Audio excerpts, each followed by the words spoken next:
Hola amigos, ¿cómo va? El día de hoy vamos a ver lo que es la materia, su clasificación en sustancias, compuestos, elementos o mezclas. Bueno, sin perder más tiempo, empecemos.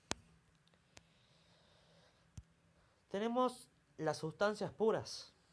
Las sustancias puras son sustancias o es materia que tienen propiedades definidas y una composición que no varía de una muestra a otra. El agua, como la sal de mesa o el cloruro de sodio, son sustancias puras que conforman el agua de mar. Las sustancias puras pueden ser elementos, compuestos o una mezcla de los dos. Como vemos en la imagen de abajo, en la primera tenemos átomos de un solo elemento, ya puede ser oxígeno, hierro, bla bla bla. Y en la segunda tenemos moléculas de un elemento, ya son cuando dos átomos o más de un elemento igual, ya sea oxígeno, hierro, plata, se juntan, se unen entre sí, generan un enlace para formar una molécula. Y al lado tenemos las moléculas, pero de un compuesto, que es cuando dos o más átomos de diferentes elementos se juntan para formar lo que sería una molécula.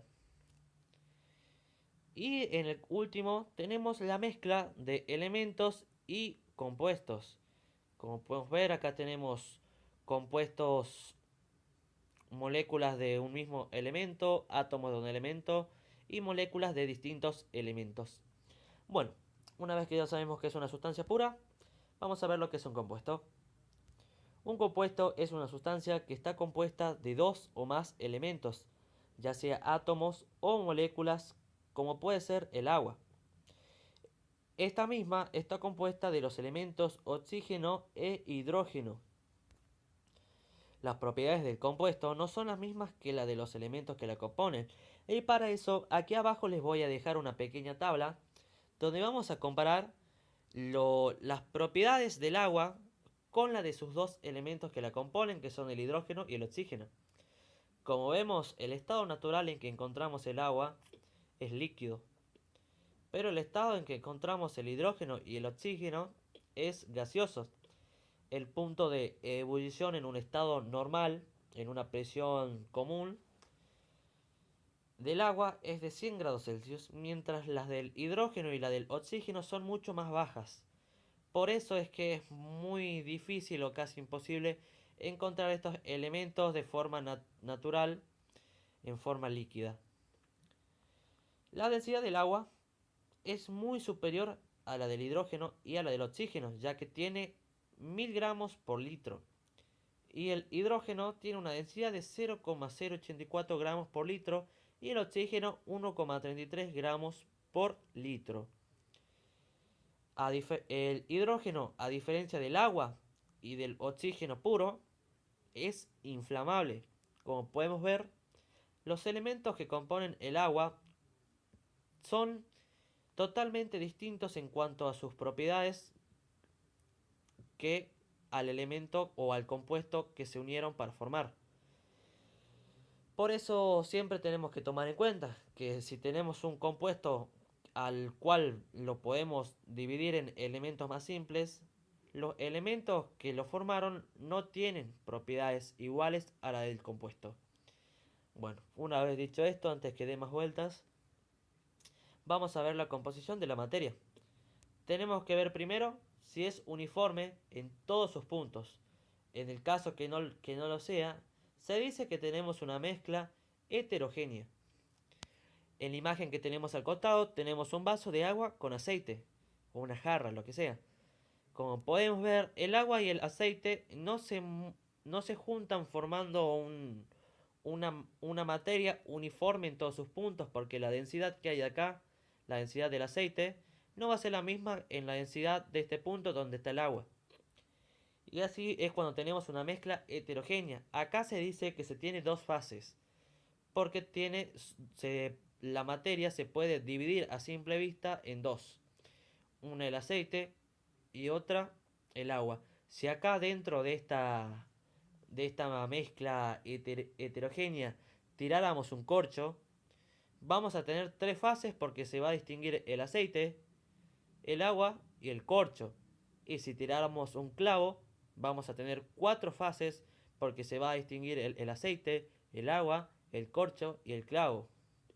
Bueno, una vez visto lo que es una mezcla heterogénea, vamos a ver qué pasa si la materia sí es uniforme en todos sus puntos. Se dice que tenemos una mezcla homogénea. Aquí en el costado, como podemos ver, tenemos un vaso de agua que está mezclado con azúcar. Siempre y cuando esté bien mezclado, tanto en el punto que hay acá como en el punto que hay acá, la densidad y sus propiedades van a ser las mismas. Y se dice que tenemos una mezcla homogénea. Bueno, ahora lo que tenemos que ver para seguir clasificando la materia es si tiene una composición variable o no. Si la composición es variable, es decir, es una mezcla de algo donde podemos decir que está compuesto de dos elementos o de dos compuestos o de dos moléculas. Por ejemplo, acá al costado seguimos teniendo el vaso de agua con azúcar. Está compuesto de dos elementos o compuestos, más bien dicho, que sería una el agua y otra el azúcar. Por eso decimos que tenemos una mezcla homogénea o disolución, porque no se puede distinguir un compuesto del otro. Bueno, pero ¿qué pasa si esto no tiene una composición variable? Que no varía. Gracias, capitán Novio. Bueno, una sustancia pura. Cuando la composición no es variable, tenemos una sustancia pura. Vamos a tomar al costado, tenemos un vaso de agua, donde si se supone que es agua pura, es solamente H2O, se va a decir que es una sustancia pura porque no está mezclado ni con azúcar, ni con sal, ni con ningún elemento extraño que no sea el agua. Por lo tanto, tenemos una sustancia pura. Ahora, para seguir clasificando la materia, tenemos que saber si se puede separar en sustancias más simples. Y siguiendo el ejemplo con el vaso de agua puro, supongamos esto sí se puede dividir. No supongamos porque sí se puede. Porque el agua está formado de dos átomos de hidrógeno y un átomo de oxígeno.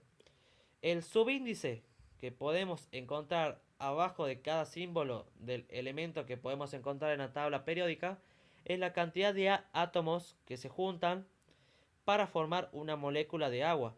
Por lo tanto, acá tenemos dos átomos de hidrógeno y un átomo de oxígeno.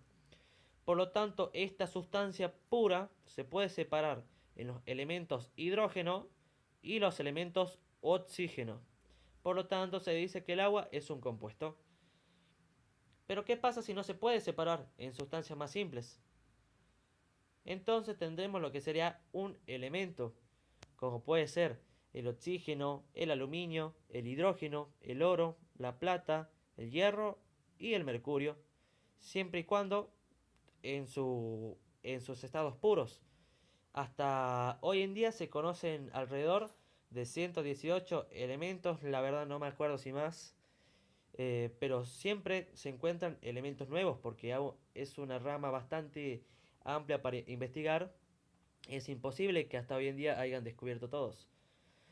¿Dónde podemos encontrar todos los elementos? Los podemos encontrar en lo que sería la tabla periódica, que nos va a servir mucho siempre y cuando estudiemos física o química o distintas materias. Nos va a servir es la tabla periódica porque acá podemos encontrar todos los elementos existentes hasta el momento, cuál es su composición, cuál es su configuración electrónica, cuál es su símbolo, cuál es su densidad, cuál es el grupo, cuál es su periodo y bueno, cuál es su número atómico, su número de masa, su clasificación en alcalinos, actínidos, metaloides, gases nobles, otros metales, si es sólido, si es líquido, si es gaseoso, si es desconocido. Pero bueno, a la tabla periódica la vamos a usar siempre, por lo tanto vamos a ir viendo poco a poco en el video. Espero que haya quedado claro lo que sería la clasificación de la materia, que es lo que en sí quería dar en este video en forma simple y concisa. Cualquier duda que tengan, algo que no se haya quedado en claro, no duden en dejarlo en los comentarios. Voy a responderle lo más pronto que pueda. Y bueno, gracias por quedarse hasta el final. Adiós a todos.